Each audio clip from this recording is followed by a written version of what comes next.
I'm sure you will agree with me na maraming mga vloggers na para lang maka-generate ng mapansin, ika nga, no? Nagmumura, no? In fact, bastos di ba? Hindi naman natin sila masisisi o hindi natin masisisi kung paano sila pinalaki ng kanilang mga magulang dahil siguro pinalaki silang bastos di ba? Yun nga ang sinabi sa akin ni Congressman Marcoleta na hindi dapat ganun. Dahil alam mo, tinuturuan natin yung ating mga anak na maging magalang, di ba? Na maging respectful. Hindi yung bulgar na bastos. Di ba, aling batikusin ka, huwag ka lang magmumura. Kasi subukan mong sabihin sa akin harapan yung ganun. Anong pakiramdam mo? Di ba? Pero kung online, kung magmura, akala mo ang tapang. Di ba? Kaya nga sabi ni Congressman Marcoleta sa akin, hindi dapat pinapayagan yung mga ganun. Attorney Gonzales, would you be able to tell this committee kung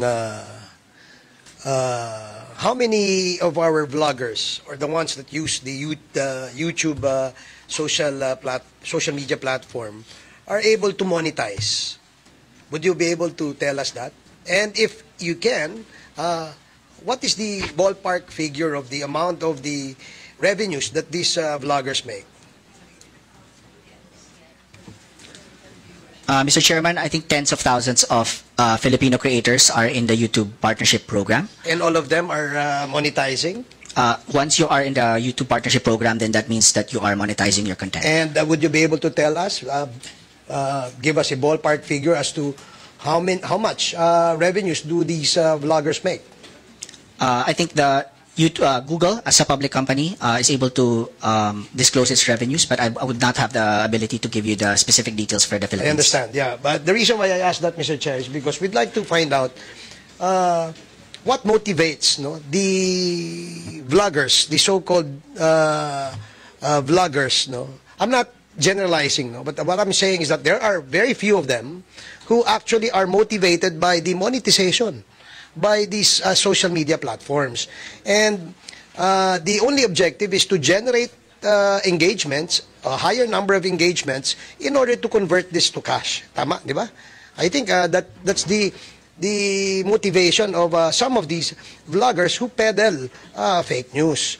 And you know naman how it is. No? When a fake news is being posted online, people has different reactions. One would probably, if one sees it, probably would say, totoo ba ito? Or the other would say, ay, totoo ito. Kasi galing ito kay ganyan. Or would say na, teka nga, tanong ko nga kay ipasa ko ito. So that creates engagements and increases the number of people who actually has seen a post that could be fake or could be false. So, anong mechanism meron si YouTube to be able to limit, if not eliminate, these kinds of peddling of falsehoods? Mr. Chair, I'd just like to share some relevant provisions of the advertiser-friendly guidelines which all YouTube creators need to comply with. So, some of the things prohibited are inappropriate language, shocking content, hateful and derogatory content, as well as incendiary and demeaning content. Does YouTube recognize vulgar languages or let's say yung pagmumura? Does YouTube consider this as obscene, vulgar, therefore gives them the right to take it down? In certain cases, that might fall under incendiary and demeaning. So let me just read what is stated. Content that is gratuitously incendiary, inflammatory, or demeaning may not be suitable for advertising. Okay, so kasi the reason why I asked that, parang it seems that napapabayaan natin yung mga nagmumura Di ba? Kung yung taong na nagmumura, na gumagamit, nagpo-post ng kanilang mga content online ay nagmumura, karakter na ho nila yun. Maaaring pinalaki sila ng mga magulang nila na pinayagan silang magmura. Pero the question is there a mechanism? Yung YouTube ba, pagka nakita niyang nagmumura, kahit man lang sana yung toot, di ba, yung mayroong, paano tawag doon? Yung imbis na patuloy yung nagmumura, parang yung parang ini-stop yung word na yon or something. Meron ba kayong ganung mechanism?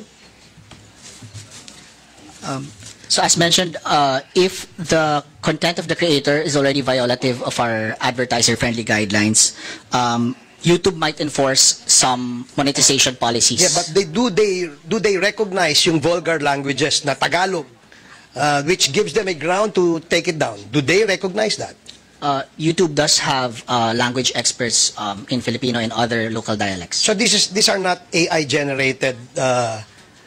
Kumbaga hindi nila translate.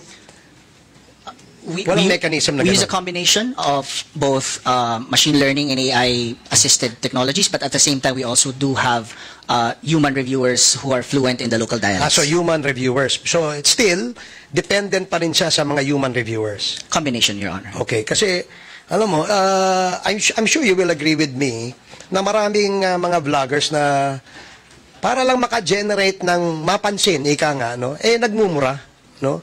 In fact, bastos di ba? Hindi naman natin sila masisisi o hindi natin masisisi kung paano sila pinalaki ng kanilang mga magulang dahil siguro pinalaki silang bastos di ba?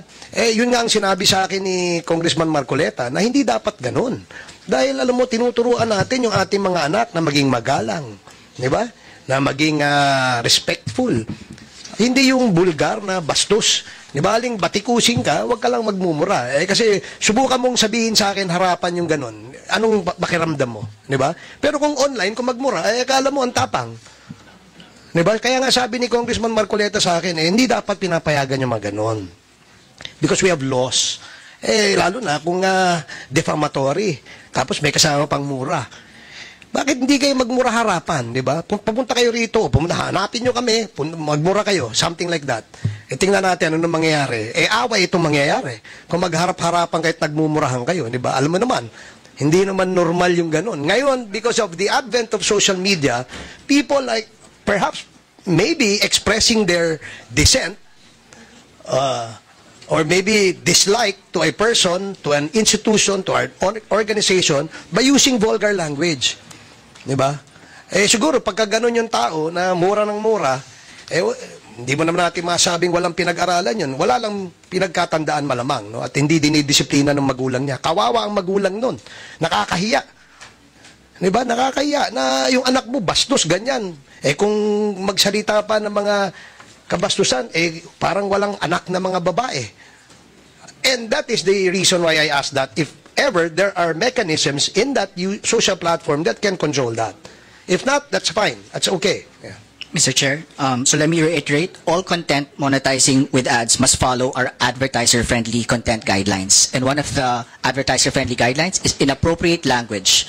Content that contains profanity or vulgarity at the start or throughout the majority of the video may not be suitable for advertising. And some of the enforcement mechanisms that can happen to a creator that violates these policies are, number 1, withhold, adjust, charge back, or offset earnings or payment. Number 2, limit ad revenue from the video.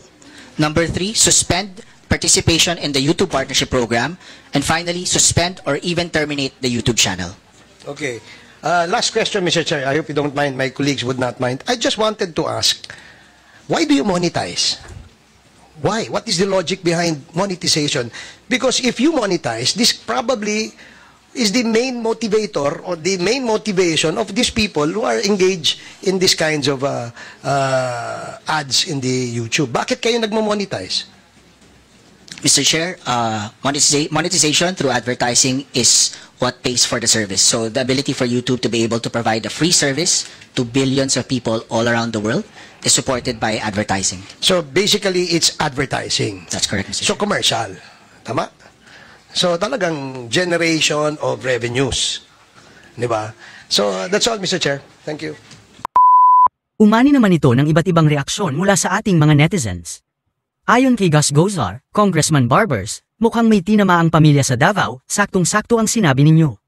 Pahayag naman ni Roger Madrio, huwag ka nga po magmalinis Barbers, kayo nga sa Kongreso sinisigawan ninyo ang mga pinatawag nyo at sabihin pa ng mga sinungaling. Wala din naman kayo mga respeto. At ito naman ang saloobin mula sa ating kababayan na si Fritz Duque, gumawa kayo ng batas laban sa mga ganyan. Pag may batas na sa ganyan pati kayo sasabit din dyan dahil sa mga inaasta ninyo dyan sa Kongreso. Mga kababayan, feel free to comment below para maglabas ng saloobin sa balitang ito.